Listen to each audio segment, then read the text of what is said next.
नमस्कार विद्यार्थी मित्रांनो, स्वागत आहे पुन्हा एकदा नवीन व्हिडिओमध्ये. तर आपण सगळे वाट बघत होतो महाराष्ट्र राज्य उत्पादन शुल्काचा रिझल्ट कधी लागतोय. तर आता फर्स्ट आन्सर की तर आपल्याला आलेली होती, फर्स्ट रिस्पॉन्स शीट माहीत होती. आता सेकंड रिस्पॉन्स शीटसुद्धा आलेली आहे आणि त्याची जी लिंक आहे ती डिस्क्रिप्शनमध्ये मिळून जाईल किंवा आपल्या टेलिग्राम चॅनललासुद्धा आधीच अपडेट दिलेली आहे. तिथे जाऊन तुम्ही लॉग इन करून सरळ आपली आन्सर की डाउनलोड करू शकणार आहात किंवा रिस्पॉन्स शीट डाउनलोड करू शकणार आहात. तर त्यासाठीची लिंक इथे ऑफिशियल वेबसाईटला आधीपासून दिलेली आहे, अर्ज भरण्यासाठीची लिंक. तर यामध्ये दुसरी जी लिंक दिसते लॉग इनची, तर त्यावर क्लिक करून आपण लॉग इन करू शकणार आहोत. अशाही पद्धतीने तुम्ही लॉग इन करू शकणार आहात तिथे. तर लॉग इनचं पेज अशा काही पद्धतीचं आहे. तिथे रजिस्ट्रेशन नंबर आणि पासवर्ड आहे. त्यानंतर कॅप्चा एंटर करून आपल्याला लॉग इन करायचं आहे आणि त्यानंतर तुम्ही रिस्पॉन्स शीट डाउनलोड करू शकणार आहात. तुम्हाला मार्क्स किती आले फायनल आन्सर कीनुसार ते कमेंट सेक्शनमध्ये नक्की सांगा, जेणेकरून आपण बघू की जास्तीत जास्त मार्क्स किती आलेले आहेत आणि त्यावरून आपल्याला एक कट ऑफचा अंदाजसुद्धा येऊ शकतो. त्यामुळे आपले मार्क्स जे आहे ते टाकायला विसरू नका. आणि ॲड जी आहे ती आपण बघितली होती की 567 जवान अशा पद्धतीने ॲड आलेली होती. 53 पदे चपराशी. तर हे पूर्ण पदे आपण व्यवस्थित बघितले होते आणि यातील काही पदं जे आहेत लघुटंकलेखक, लघुलेखक असेल तर यांच्यासाठी स्किल टेस्ट आहे.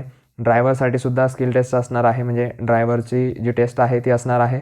आणि त्यानंतर ग्राउंड जे असणार आहे ते जवान राज्य उत्पादन शुल्क याच्यासाठी सुद्धा ग्राउंड असणार आहे. तर या सगळ्यांसाठी अजून एक टेस्ट होणार आहे आणि चपराशी जे असेल त्यांचे सरळ शॉर्टलिस्ट होतील. त्यांना कोणतीही टेस्ट देण्याची गरज नाही आहे एक्स्ट्राची. आणि काही 1/10च्या प्रमाणामध्ये इथे जे शॉर्टलिस्ट होणारे कॅन्डिडेट आहेत ते असणार आहे. म्हणजे पुढच्या प्रोसेसला जाणारे, पुढची जी प्रोसेस असेल ते ग्राउंड असेल किंवा स्किल टेस्ट असेल तर त्या प्रोसेससाठी जे आहे 1/10 कॅन्डिडेट जे आहे ते शॉर्टलिस्ट करण्यात येणार आहे. ते कशा पद्धतीने तर ते आपण बघूया आता. तर या ठिकाणी आपण बघू शकतो आहे की इथे अट दिलेली आहे 1/10 या कमाल प्रमाणात प्रवर्गनिहाय उमेदवारास लघुलेखनाची जी चाचणी आहे त्यासाठी कौशल्य प्राप्त ठरवण्यात येणार आहे. आणि त्यानंतर लघुलेखक जे आहे तर त्यासाठी लघुलेखन कौशल्य व्यावसायिक चाचणी पडताळणीनंतर एकूण गुणांची जी बेरीज आहे ती होणार आहे. यात कोणतेही 1/10 किंवा असं काही यात क्रायटेरिया नाही आहे. यात सगळ्यांना स्किल टेस्ट देता येणार आहे कौशल्य व्यावसायिक चाचणी लघुलेखकसाठी निम्न श्रेणी.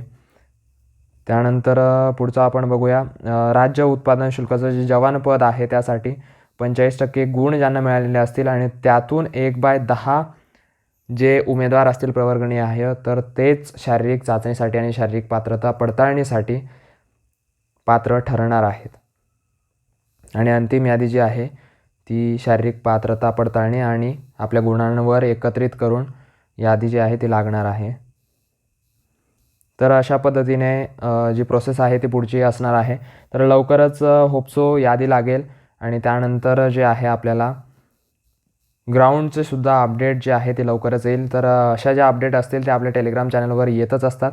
त्यामुळे टेलिग्राम चॅनलला देखील सबस्क्राईब करायला विसरू नका. त्याची लिंक जी आहे ती डिस्क्रिप्शनमध्ये दिलेली आहे. तिथे जाऊन तुम्ही टेलिग्राम चॅनलला फॉलो करू शकणार आहात. तर काही अपडेट जे आहे ते यूट्यूब चॅनललासुद्धा मी व्हिडिओच्या माध्यमातून तुमच्यापर्यंत नक्कीच पोहोचवत असतो.